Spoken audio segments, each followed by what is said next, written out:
है ना। एक समबाहुभुज की कितनी भुजाएं होंगी यदि एक बाह्य कोण का माप 24 डिग्री हो।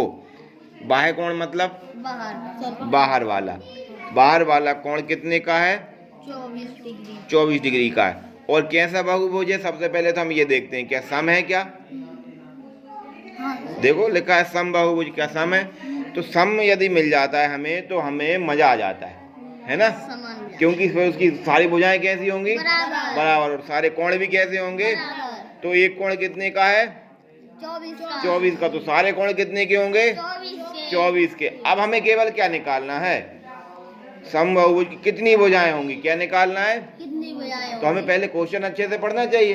क्या निकालना है हमें? भुजाएं। क्या निकालना है? भुजाएं। और भुजाएं और कोण दोनों में से कोई एक चीज दी हो और दूसरी चीज निकालनी हो तो उसका एक ही सूत्र है।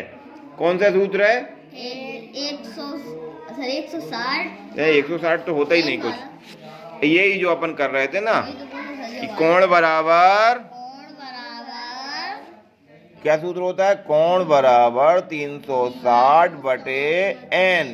n क्या है? भुजा है ना, भुजाएं हैं कि नहीं है n। तो इसमें हमें क्या दिया हुआ है? कोण दिया है कि भुजाएं दी हुई हैं?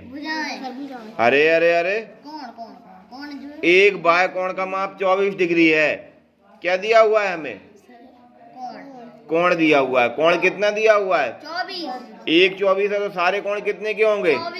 तो कोण की जगह हम कितना लिख दें बेटा? 24। 360 की जगह 360। और भुजाएं दी हैं क्या? मतलब n दिया है क्या? क्या दिया है? n। भुजाएं दी हैं इसमें हमें। कितनी भुजाएं होंगी? भुजाएं दी हैं क्या?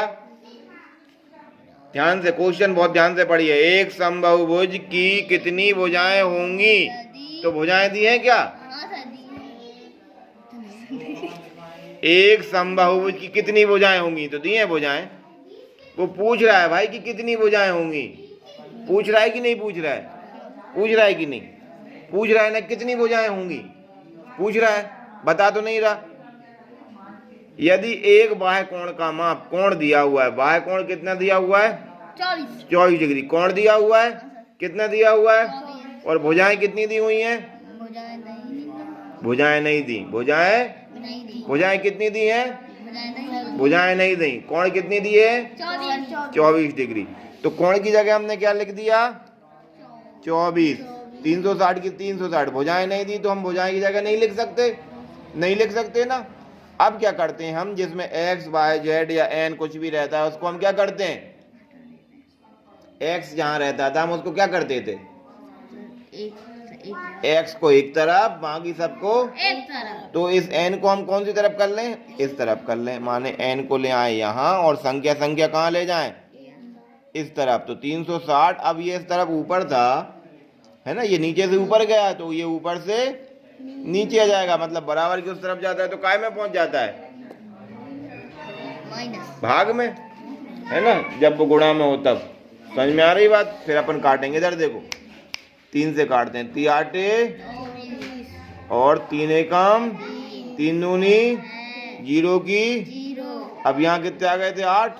अब अपन कितने से काट लें? 4 से काट दें। 4 दूनी 8 और 4 तिया 0 की। अब 2 से काट दें। 2 एकम और 2 का पहाड़ इतनी बार पढ़े, 3 से ज्यादा ना हो। 2 एकम, 1 बच गया। ये इधर आ जाएगा, कितने हो जाएंगे? 10। 2 पंजे। तो n बराबर कितना आ गया? 15। मतलब कितना बहुभुज होगा वो? 15। सम जो है वो 15 भुजाओं वाला होगा। बात समझ में आई? नहीं आई?